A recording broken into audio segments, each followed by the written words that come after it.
The most widely published book in human history reveals that we are created in the image of God. Throughout our human journey, each encounter is an opportunity to see the shared humanity in ourselves and others. Regardless of one's views on religion, each experience and each story weaves us together towards a common path.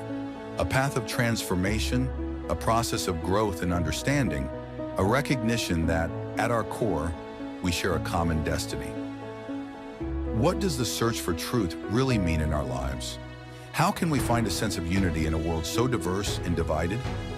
As we reflect on these questions, we start to uncover a fundamental connection that binds us all beyond our differences. Welcome to Created in the Image of God, Building Vibrant Communities, with our host, Wade Franson. Today's episode is From Survival to Sovereignty. Welcome to Created in the Image of God. I'm your host, Wade Franson, and I'm here with Lela Tuhtan, who hails from the San Francisco Bay Area.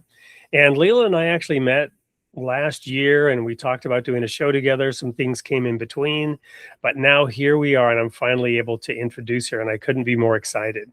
Lela is a coach, consultant, and writer who empowers people to rewrite their life story. And she had her own experiences with this in childhood, which she'll talk about here in a couple of minutes. But she shifted from the classroom to teaching in personalized coaching settings. And she works with high-performance individuals, helping them transform and overcome what they have been towards what they will become. And the key thing is for these high-impact individuals to break free from limiting beliefs. So welcome to the studio, Lela. Thank you for having me. Well, I'm very excited. As you know, and as my audience knows, I have my own set of, you might say, baggage that I've had to carry forward, that I've had to work with. So, my own path working through that has been, long and winding. I'm really excited to introduce somebody who is a professional who can help people do that. And, even if people don't engage with you directly as a result of this, they're going to learn along the way. And as we always like to do, we like to know sort of the backstory of how you got into this field and who you were, down deep. So share with us a little bit about your family background, your parents, the circumstances that you grew up in, and then that transformative story that kind of shaped your life. Yes, I grew up in the San Francisco Bay Area, where I am now living. And my parents are both from California originally. Their families are, immigrant European families coming here. They're both second generation American, and they both are extremely hardworking people. So my dad was an electrician. He's now retired. My mom was a teacher. And so that was that hard work and that, sort of work ethic was deeply instilled in me since I was quite little. And also the idea of security being externalized, like you would get the job and the job would be what you did for your entire life. And you, as long as you stayed at that same job, you would get in the union, you would essentially get the American dream. I think my parents really are emblematic of that dream.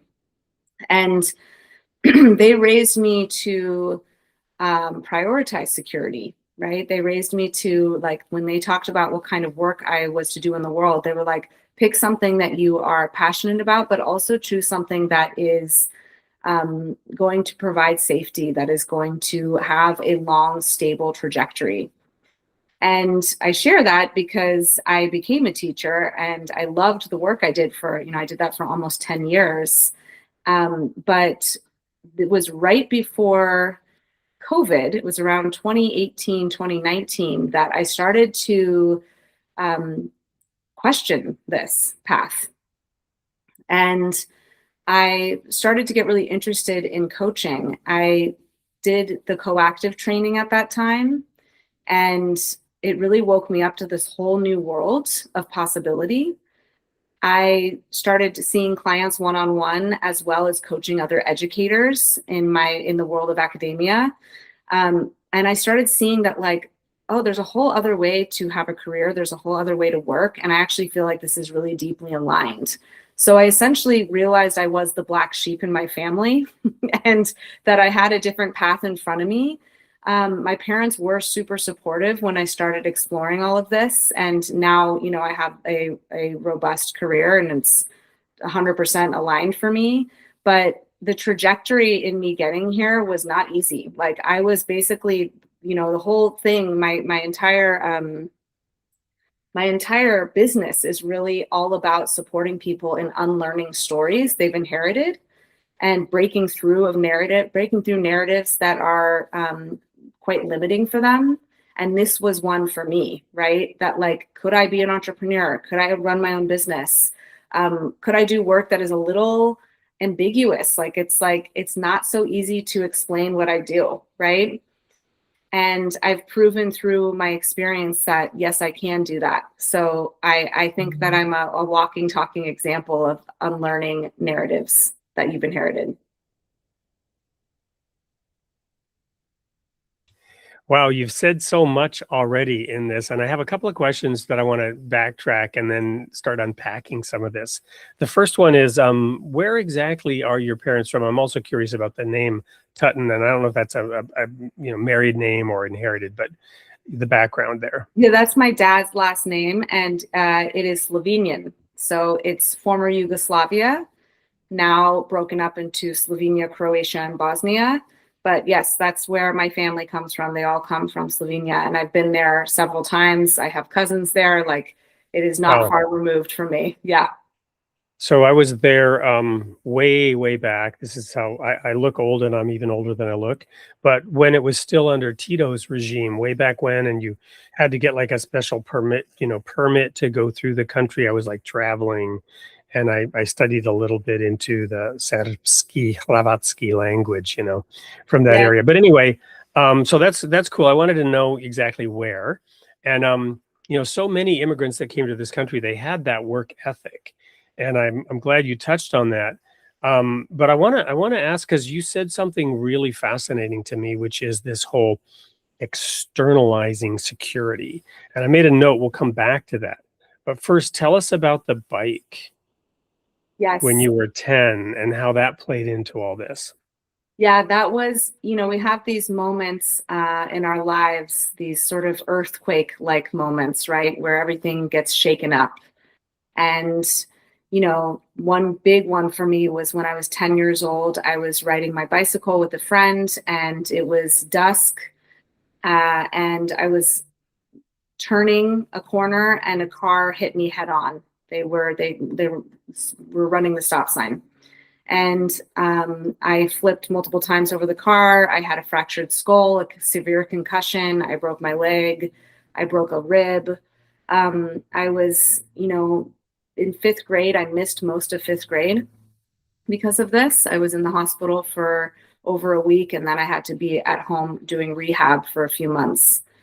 And I was on the front page of the local newspaper. I remember vividly coming to sixth grade after I had healed most of my injuries, and a bunch of kids had cut out the front page of the newspaper, and like they were making fun of me when I came to sixth grade. From, moving from fifth grade to sixth grade, I was starting at a new school because it was middle school. And I remember so vividly a few kids showing me the picture of myself, and half my head was shaved. I had stitches all across my forehead. I had 2 black eyes, and they were like, "Oh my God, look at you. Look at how, horrible you look, and look how ugly you look." And I remember feeling like right in that moment, Wade, I had an opportunity because I could feel myself, I could feel my body metabolizing and potentially internalizing what I was hearing. I could feel physically this opportunity to either take it in and assume this as part of my identity, or to take it in and transmute it into something else. And I couldn't explain this at the time because I was only 10. It was just a physical feeling, right? But I could really recognize oh, I can take this and it will become a wound, and I can be really injured by this. And, As they say in Buddhism, this is like the second arrow. The first arrow is the accident. The second one is this, the judging of everybody because I had this accident. And I made a choice. I made a choice to actually transmute it instead. So I remember saying to some of these kids, like, yep, and I'm alive. Isn't that amazing? I can't believe I survived this. Like, I was able to like twist the story into something triumphant. And it took practice. Like, it was not like this was some, feat that I was consistent with. Like, I remember some kids saying some things to me, and I was really hurt. And it took me weeks to really see, like, oh, I actually have to turn that around again, and then other times I was able to do it in the moment. And then, as my life has evolved, even years later, I remember like, oh, actually, I could have done it there too. Or, wow, I did actually assume part of this is my identity and I thought I hadn't, right? So it's a complex process, but what I learned from that experience is that when you go through something traumatic, there's this enormous opportunity to take whatever has happened and that transmutation I'm talking about, right?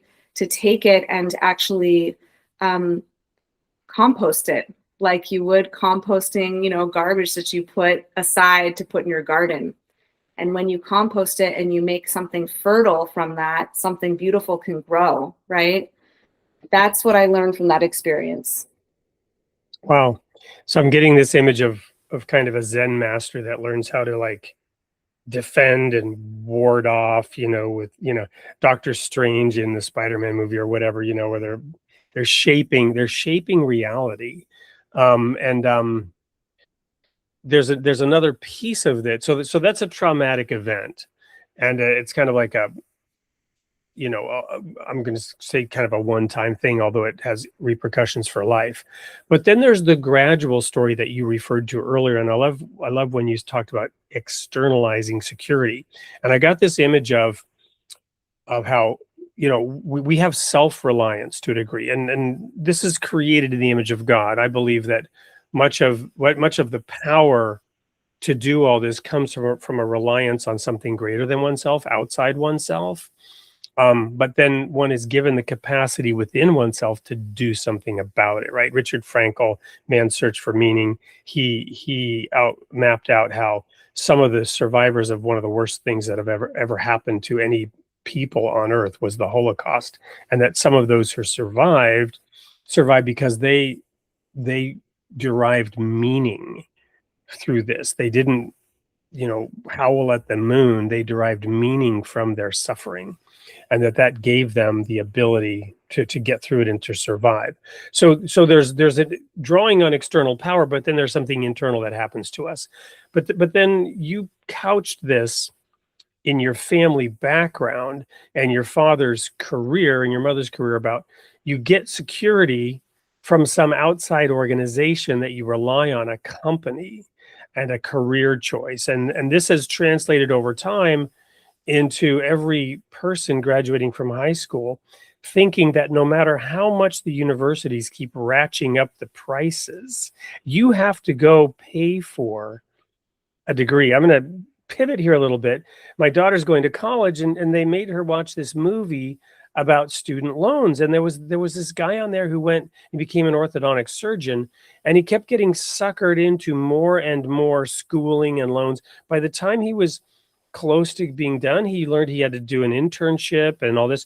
So he was into it for $600,000 already. And by the time he finished, he was $1 million in debt. Wow. And he broke down crying, explaining that he had to pay $6,000 some every month in interest alone on this $1 million. And now he was an orthopedic surgeon making lots of money, but he would still never pay off this debt that he incurred. And this is that sort of externalizing security that has metastasized throughout society. You follow me? Absolutely. And yet we do want, and I'm off on a tangent, but I think this is important. So we need to rely on ourselves, that divine power, but then we do tap into security from some of these things. We also want society overall to provide security. So at some point we've gotten in today's world to the point where many of our young people are growing up virtually incapacitated Mm-hmm. because they need society to take care of them. We've got a program where we've got raised bed gardens and we get kids' hands into the dirt. It's called Soul Seeds through the Royal Falcon Foundation, so that they begin to learn you can grow your own food. Mm-hmm. In World War II, the Victory Gardens, 60+% of Americans grew some or all of their own food. Today, it's less than 1%. I think it might even be less than 0.1%. So long-winded unpacking of your story here, but this thing about externalizing security and the life story that we grow up with and those limiting beliefs, I'm kind of unpacking it in a different way and letting the idea live that, yeah, to go from having a secure career with an outside company to become an entrepreneur, it can be terrifying and incredibly challenging to do. Mm-hmm. Well, I think, Wade, you're bringing up a really important point that we actually, the self-reliance piece and the resilience we actually have, the resiliency, right, is something I think we've overlooked. We've been conditioned to overlook for decades, really. I mean, even centuries. I mean, I think we could go all the way back to the Industrial Revolution, but like what you're talking about with how this is all metastasized over time, we are very much separated from the soil and separated from our sovereignty. And I think that's a cultural norm that has become so, it's gotten out of hand. It's like actually become quite unhealthy, right? And there's elements to this that we need to name, which is, I think you're also saying this, like community is essential to that. Like to be sovereign does not mean to go be independent of everybody else, right? But we can't, we have right now people relying on institutions, organizations, corporations, really. It's like we're looking at these different modes of power that are what we are taught to rely on.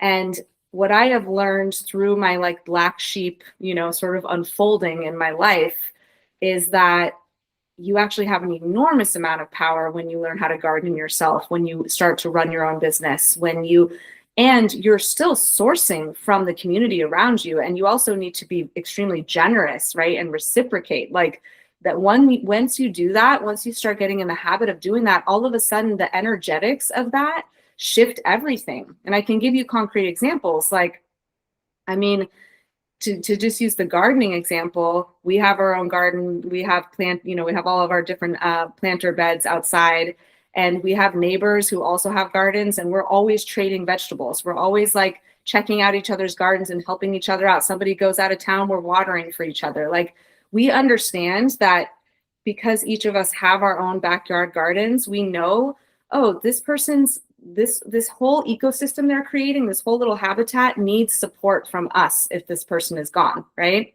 And they're going to contribute by giving us whatever they have, because there's going to be a bounty when everything is, fruiting and everything's blooming and all the things. So there's one example. And then I can give you an example regarding business. When I was a teacher, I was relying on the institution wherever I was teaching at the time. And my husband jokes about this because one of the dinners that we had at the end of the year, during that dinner, the people who were retiring got celebrated, and they would get a plaque and a watch, right? And they were contributing like, oftentimes 30, 40 years of service, right? And my husband saw this and he's like, Lela, I like really respect the people who are doing this, but like, is this what you want? Like, do you want to be here for 30 years and get a watch at the end? And that's not to say that that's not honorable, but do you feel like you are committed to being at this institution? Because that's the exchange, right? And that really woke me up to see that, like, oh, if I work for myself, is there a different reality? Is there a different possibility? So when I started working for myself, I realized that I can create, I can contribute to my community. My community contributes to me. I can create a whole different reality of reciprocation.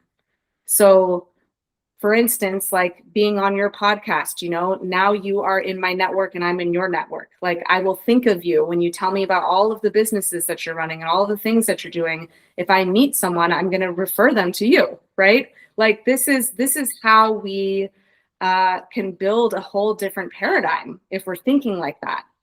So becoming my own, being a business owner and being my own boss has been so educational for me. Amen. And it's interesting that we went this whole gardening route. I got to acknowledge my wife is really the one who does most of the work in that. I'm helpful. That I actually started the foundation and this Soul Seeds program. But yeah, we're reaching out. We're working with local credit unions now to do this, and in youth groups and whatnot. But the one thing that I want to highlight from what you said is that the way I look at it, the individual, the community, and the institutions have to work together, and they have to understand their roles, their limits, their boundaries. But it really depends on that strong individual. And then it depends on strong families that then build that community, right?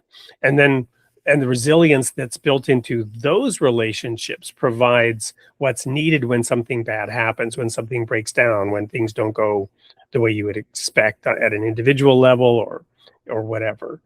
And I'm just, it's funny almost that we're talking about gardening and raised bed gardens and that and this. So we're going to go to a quick commercial break where we'll showcase a video about your work and what you do. When we come back, we'll quickly find out, how did you get into that? What was the segue like? And then what is the work that you do, and how do you do it in helping others overcome these limiting beliefs and begin to grow and expand in the way that you're describing here. We'll be right back with more of Lela Tuhtan on Created in the Image of God. In a world where religions often talk past each other, what if we just sat down and listened? Facets of One is a simple devotional, bringing together scripture from the world's faiths, centered on one truth: God is one. From the Bible to the Quran, from Krishna to Christ, each voice speaks in turn, without argument, without division. You don't have to agree on everything. Just be willing to pray, to listen, and to come together. If you're longing for something deeper than noise and division, this is a different kind of conversation. Facets of One. Many voices, one God. Will you start a circle?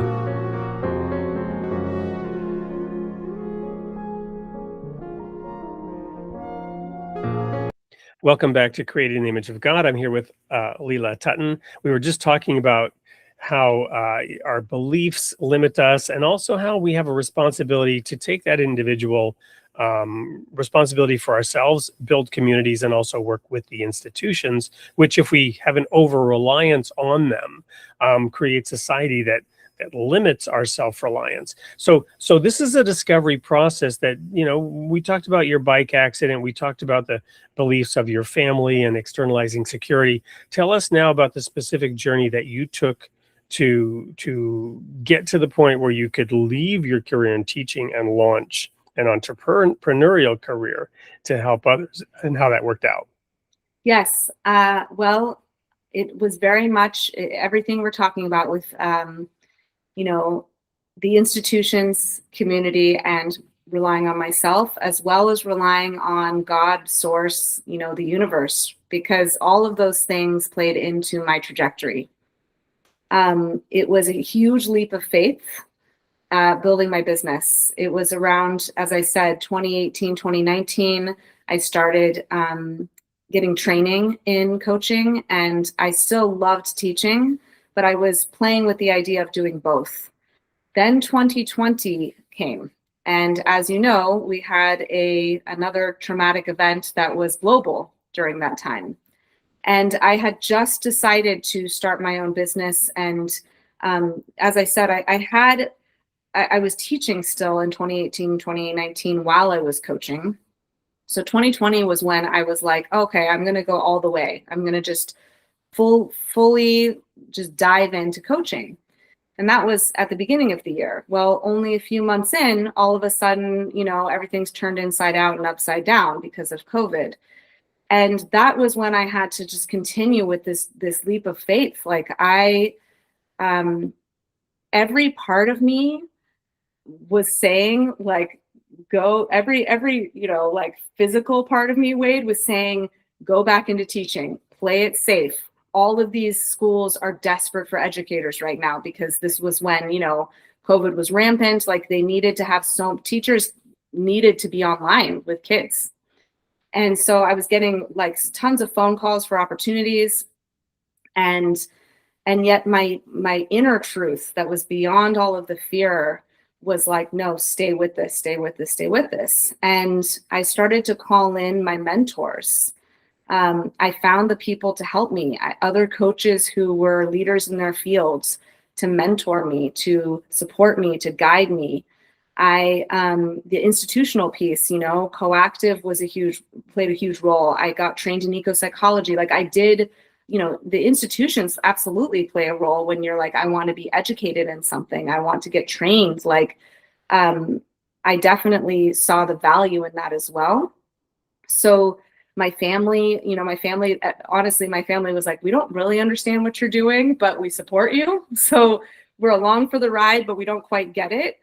And I just trusted that path and started to build. And what happened actually quite quickly was I built a 6-figure business within a year. And I think the reason that happened was multifold. I think I did call on help. I was not afraid to do that. And I reciprocated. I was as generous as I possibly could be. I was offering complimentary sessions to people. I was, I also have a lot of experience in editing and writing because I was an English teacher. So I was offering those skills to people when they needed help. I was paying people and I wasn't afraid to invest in myself. All of that helped me build something. I think the other piece was that there was a stroke of luck, ironically, in it being COVID, because a lot of people were losing their jobs and a lot of people were having identity crises because of this, right? And so actually being somebody's coach at this like monumental inflection point that was happening across the world was highly valuable. And I realized quite quickly that coaching did have a place in the world and that I had a role in this work. So that was my path. I realized very quickly within a year or two that I work at the archetype of the person I work with was revealed to me. I work with very high functioning people. I work with people who are oftentimes, they look successful on the outside, but they have some major internal blocks that are happening for them. And the process I move them through in unlearning stories and more fully integrating and becoming who they are in a whole way, and then being able to step into that and express that in the world. When I practiced that again and again and again with these different people, and it was like, it didn't matter if they were 25 or 65, if they were in medicine or academia or, design. I mean, none of that mattered. It just mattered that they were willing and that they understood that their story was not their identity. I'm sure that you have to be careful about what you reveal. But is there any particular example that you would bring out that really helped you see the power of what you're doing, whereby an individual overcame and transformed by understanding their own story differently, and in that Zen way reshaping the story that governed them, taking charge of that? Yeah, I can give you an example for sure. One is a client who was a lawyer, and her whole family had a very similar narrative to mine, so I could relate to her personally, right? Security comes from the job, and in her family, becoming a lawyer or a doctor was the North Star. Like, get the quote unquote secure job that will pay you well and that is, well respected in our culture, in our society. And so she became a lawyer, even though when I traced her experience, her trajectory in becoming a lawyer with her, there were so many red flags. There were so many moments that in her deep inner knowing, she knew that this was misaligned, that she didn't feel good doing it, that, her body was literally getting, like, she would get sick, she would get hives, she would have like really bad migraines. Like, there were just all these signs. So she becomes a lawyer. All these physical issues continue. She ignores them. She's like working at this, very, very stressful job. And she was an entertainment lawyer. And when we started working together, she was at the point where she's going to ask for a medical leave because she was so unwell. And we unpacked all of that together, right? Why did she become a lawyer? Who taught her that that was what she needed to do? What did she really want to do? And beneath it, Wade, she always knew she wanted to write. She knew that she felt really inclined toward art, and she'd always loved making art. She loved healing work. So she, not in the traditional sense of like, our Western medical system and becoming a doctor, but she was really interested in acupuncture. She was really interested in massage. Like, she was, in therapy and potentially becoming a psychotherapist. So we started to break everything down around what she had learned and what she had internalized as true. And when we cleared all of that out and made space, all of this stuff from childhood started to emerge, these memories of what she was so interested in doing, or how she naturally would tend to a friend who was crying, or the beautiful art she would make, or whatever it was. And we worked together for a couple years. And throughout that time, she was able to let go of that career completely. And she's now training to become a therapist. And she also is in an improv workshop where she's writing and creating and playing. And there's just so much healing and so much generative energy in her now. So that's an example. Wow. As you're talking about that, I'm reminded, and I know we had some talks some time ago and I shared certain things. I don't recall right now if this was shared, but at age 28, I was diagnosed with a chronic crippling disease. I was told I would be in a wheelchair at age 40. And I was then, recovered from the immediate acute situation, but there was a gradual decline. Then I was given temporary medical leave. I was working in Europe. I returned to the United States, and there I was offered permanent disability by my global employer. And I turned it down because I said, with God's help, I am going to get well. And I've focused on the fact that that God didn't provide miraculous healing, that instead he over time helped me understand what I needed to do to become well, to really be healed, but not through some supernatural intervention, but to change basically everything about myself, the way I ate, the way I worked out, but more importantly, the way that I thought. And then around the end of that period of time, I started doing this program by Anthony Robbins, 30 Days to Personal Power. And I realized that one of the limiting beliefs that I had was that this idea that if you were somehow well off materially, financially, you would somehow be evil, right? Because rich people are evil, right? They're greedy, right? They're stingy, they're not generous, right? You know what I mean? These were limiting beliefs. And I focused on that part of it. But as you're talking, I realized there were additional layers of my own story. And by the way, this there's no cure for this thing I had. I was told by the doctors in Germany that diagnosed it, hey, we got nothing for you. There's no treatment for this. We'll give you cortisone, and that might ease some of the symptoms to a degree. I'm like, yeah, but it'll actually make me worse over time, won't it? Because I knew enough about what cortisone is and what it does. He says, well, yeah, it won't help, but it'll ease some of your pain along the way. I'm like, no, thank you, right? So, and I read about 100 books and I studied into health and all that, but I didn't really unpack the way that some of those beliefs were playing into this, where, and it's an autoimmune condition where I was literally, my body was attacking itself. Yeah. That's awful. That sounds. But I mean, I got through it, but I didn't quite process that piece of sort of the story that I created in the narrative. I mean, I unpacked pieces of it, but there's probably some deeper stuff there. I should probably, book a session with you sometime to go into that. I'm just reinforcing what you're saying based on my own experience and Yes. how you describe what this attorney was going through, that this is probably common to a lot more people than we think it is.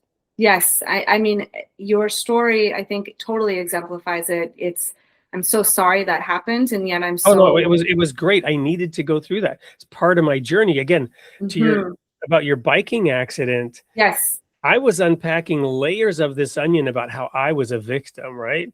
And I at the time I could go into this whole thing. Well, my mother smoked and drank when she was pregnant, and then I lived in a house with secondhand smoke, and they thought I had asthma, which I didn't. It was secondhand smoke, but that was back in the day before they really realized that was a thing. And then they gave me penicillin, in these bottles that were like flavored like cherry and banana that they had in the fridge liquid. And I would go in there as a kid and drink this stuff because it tasted good, right? So I just totally, but all these things happened to me as a kid. So I was a victim of all this. You follow me? Right. Totally. That was yes. part of the whole story. Today, I realize what a blessing that I had all these problems and challenges, but that with divine help and assistance, I could work my way through them. This isn't to judge anybody else who's stuck and blame them. You're not really a victim. I was a victim of all these things.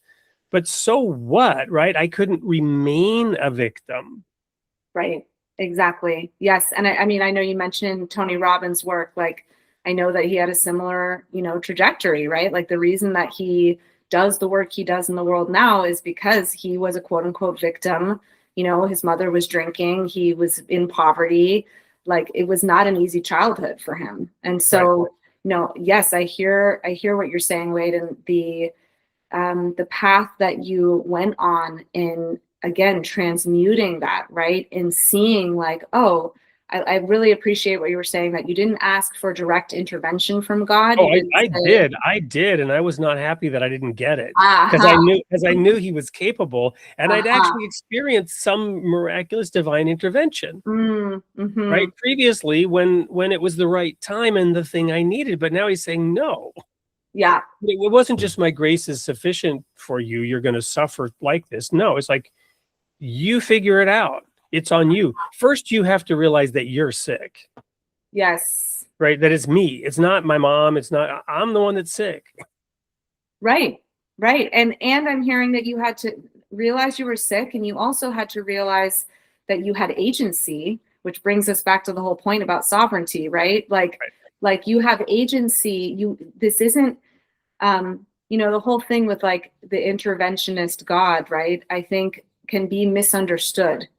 It's not, we're not here to not do the work. We're here to do the work, right? Like animals, this is true of all living beings. We are here to work. And that doesn't mean we don't get to also feel love and joy and play. Like there's a balance to all of those things, but there is receiving, and then there is also not like, I'm not sure what the word would be, like laziness, yes, but it's not, I don't know if it's as simple as laziness. There's a whole mix of things. There's also entitlement. Yes, exactly. Entitlement's the right word. You nailed it. That's what it is. Like my accident, if I were to say, woe is me, this horrible thing happened, these kids are making fun of me, and now I just want to be healed. I want this to go away, right? That entitlement is a form of resisting reality. And it's our own sense of fairness and justice. Yes. And I think that that's where we can get really stuck. We can, and this client I'm telling you about, that happened many times in my work with her, where she would say, no, Lela, I hate this. Like, I just want to make money, and I want this job to be something I can do. Why can't I do this? So what if it's not something I love? Like, I just want to be able to do it and feel safe. And, I'm telling her, your body is breaking down. Like, you actually physically cannot do this job anymore. All signs are pointing to you being on this planet to do something else, right? So that, and to your point, Wade, I'm not here to judge anyone around this. I am human. We're all human. I do it again and again. Right. Like, just because I went through this when I was 10 doesn't mean I don't do it now in my 40s. I do. You know what I mean? Like, it's rinse and repeat, but the process is to come back home to the remembering again and again of our sovereignty, right? Of source and of our connection to something bigger. And when I do that, I go, okay, actually, what's in front of me here? What's possible? What do I need to, what do I have agency around here? What can I change, right? And I see that with all of my clients. Like, another example I can give you is I have a client who is, I mean, he's really going through it. He's getting a divorce. You know, he has 3 kids. His business is completely falling apart. He at one time was a multimillionaire and he's now in debt. And and he's such an exponential person. He's like somebody who can just move mountains. But if he moves mountains from a place of misalignment, that can be really dangerous, right? He's moving mountains from a place of where he's lacking integrity. So the work that we're doing is really helping him slow down and witness and be with the grief that he's experiencing right now. To slow down and go, all right, this is really hard. I can handle this. I don't need to overfunction. I don't need to fix it right away. I don't need to, put a Band-Aid over it. And by doing that, he's actually increasing his capacity for all of the hard things in life and feeling all of that pain. And he also is feeling so much more joy. And the access point, because he's feeling so much more deeply, is he's getting all of these ideas for his next move. He's like, oh, I'm seeing how I can change my business. I'm seeing what I need to say to my ex to make that relationship copacetic, right? So I don't think I could see in him that he couldn't access how much more powerful he could be if he didn't slow down and actually feel the feelings from this, fallout that's happening in his life. Wow. Well, we're going to go to a quick break. And because we're beginning to run out of time, this is so rich and so deep, I got to also watch the clock. When we come back, we're going to ask the question, where are you growing next? Given everything that you've learned, what's next for you? And also how people can connect with you if they want and engage with what you're putting forth here. Don't go anywhere. We'll be right back with more of Lela Tuhtan on Created in the Image of God.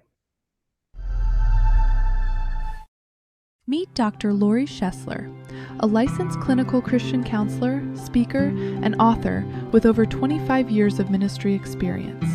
She's the founder of New Leaf Christian Counseling and holds a doctorate in clinical Christian counseling, bringing both depth and compassion to the work she does.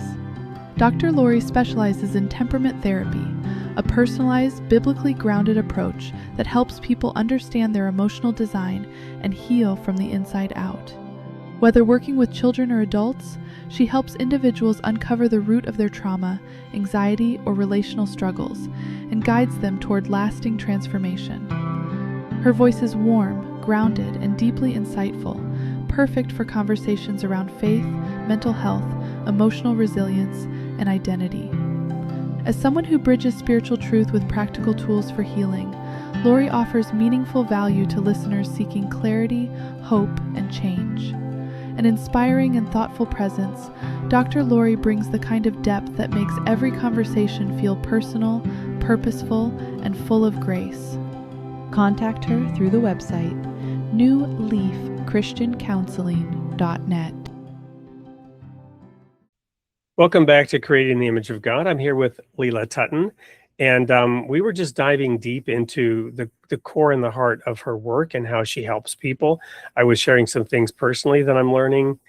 She was sharing some examples, but now we're going to ask, okay, where are you growing next? Given all this and the experience and the success you've had and are having, where are you growing next, and how can people engage with what you're sharing? Thank you for that question, Wade. I am moving in the direction of working with leaders in the world who are here to really shift things. And what I mean by that is I work with people, as I said, across industries, but I'm increasingly finding that the people who come to me are people who are working in politics, who are people who are working in tech, people who are working in spaces where they're actually like pretty instrumental in moving and shaking, in making change that is going to directly impact an enormous amount of people. And the reason that those leaders, I think, are most attracted to the way that I work is that, again, they are successful on the outside, but internally they know that there's something that needs to shift for them to fully express themselves even more.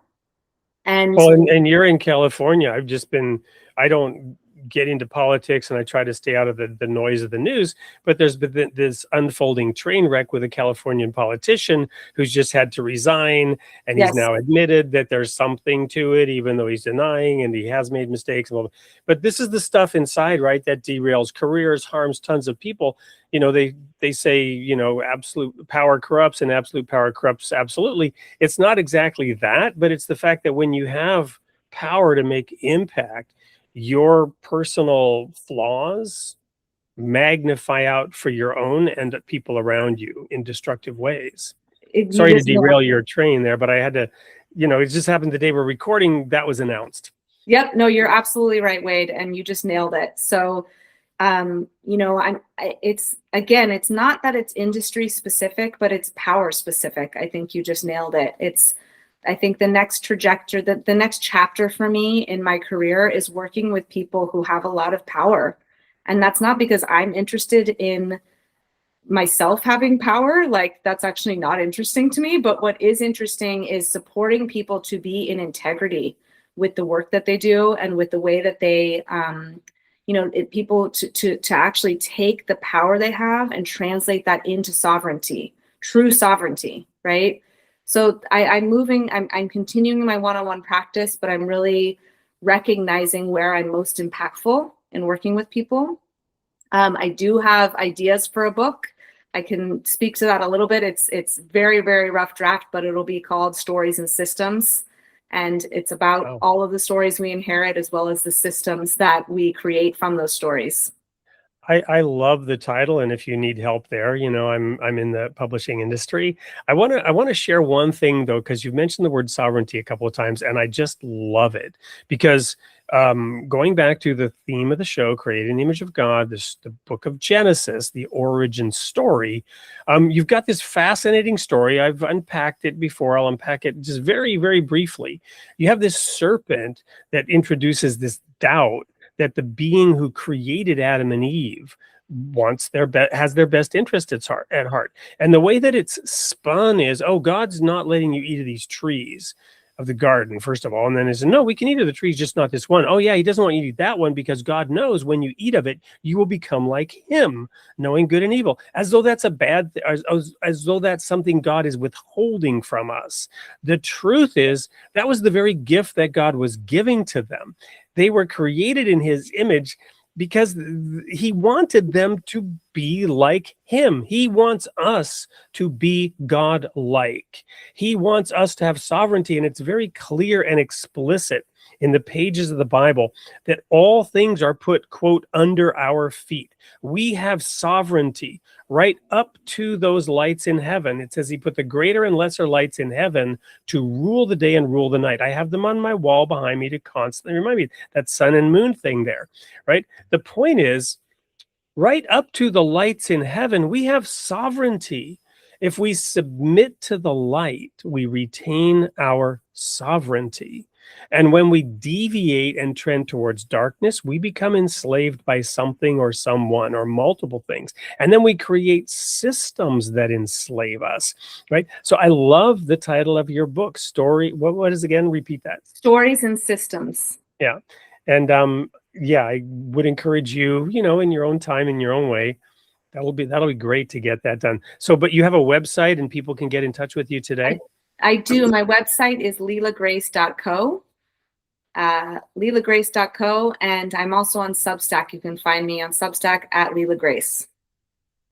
Awesome. So, and I love that you're increasingly working with people who have impact and influence. I just read something today about impact, right? So, any other anecdotes that you want to share as we wrap this up in terms of the work that you've done and what it's, you know, how the feedback you're getting on this topic? I think the last thing I can share today, Wade, is if you know that there is a story that's taken hold of you, if you're aware, right? If you've woken up to that, because the first step is, are you even awake to it? Right? Oftentimes the stories just consume us. But if you know that there's something that's not quite right, not quite true, and yet it's governing your decisions or your behavior or your lifestyle, your career, your relationships, I highly encourage you to interrogate that and take a risk, do something different, unlearn that story. Wonderful. And are there materials that people can access through your website or through your Substack that unpack some of these ideas? Yes. My Substack is all about this. You can check it out. I just wrote a piece on grief recently, and all about being able to just sit with uncomfortable feelings and how that actually completely dissolves stories, right? When we increase our capacity, when we feel something that is difficult, and we sit with it and we build that resiliency. So you can check out that article. I just posted it last month. So it's lelagrace.co is the website. And how specifically can somebody find you on Substack, which I will be subscribing to after this? Yes, it's at Lela Grace. Same title. Perfect. And then that's a final concluding thought, but any last words that you want to leave with the audience? We're going to wrap up, and then there's a sneak peek coming so that everybody here can find out what's coming next week on this show. But any last words for our audience? We are not our stories, right? And I think I'll stop. We're connected to something so much bigger than that, right? We're all connected. I'll stop there. Well, and we've got like 2 minutes left. I know you got to run, but so discovering then, is there like a true story, or where does it come? Is it a divine purpose, or is it something from within these people that you're working with and them realizing they're not their story? So then they're actually reshaping their story and creating a new story in a way. We're always creating new stories, right? And it's always subjective. And I think the key is that you recognize you are the witness, right? That's us being one with God, being one with Source, right? Like we are all, as you said, we're all, my belief is that we are all God. Like we are all, and that's not me saying that we are as powerful as the Almighty. It's just that it's all the Almighty or the Source or the universe or whatever term you like to use is within all of us. And so when you get quiet and you're just in the witness state, right? When you're just the observer, then the narratives all fall away and you just have the feeling. You've experienced love. And you're engaging directly with reality, with what's real. Yes, exactly. And so that's the funny irony of it, right? Is that we have these like really strong intellects that create all these stories, but man, our monkey minds can go wild, right? And so old stories can fall away and you have the power to create new ones. But even those new ones, you'll see that eventually they need shedding too. And then another one comes up, right? And I do think that because we are storytellers and meaning makers, it's important for us to have, to harness that power, right? To really recognize that like what you think and what you say very, very deeply impacts your reality. But also, can you divorce yourself from that and just be with what is, right? And not always have the thinking mind create those stories, because that's what separates us. Amazing. Well, there you have it for today, Lela Tuhtan. And thank you so much for being with us. I will just add my tagline: you are created in the image of God. God loves his creation. Stay tuned for the sneak peek on what's coming next week on Creating the Image of God, 8 a.m. Central Time Sunday morning. And remember, we also have an 8 p.m. Central Time version of the show as well. Lela, thank you so much. I'm going to reach out to you after this, and hopefully we'll get together and continue on this journey. Sounds great, Wade. All right. See you all next week. This week on Created in the Image of God. Tuesday at 8 p.m. U.S. Central Time. host Wade Franson interviews Dalia Mogahed, scholar, researcher, and one of the leading voices on Muslim communities. She shares her journey from Cairo to the United States and how she came to understand herself as an American Muslim.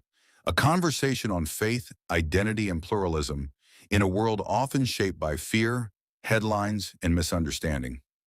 And then on Sunday at 7 a.m. Central Time, host Wade Franson, Michael Gungor, musician, author, and creative mystic. He reflects on the idea that we may be seeing reality upside down, and what it means to live in tune with something deeper, from creativity and suffering to love, being, and a quiet yes at the center of existence.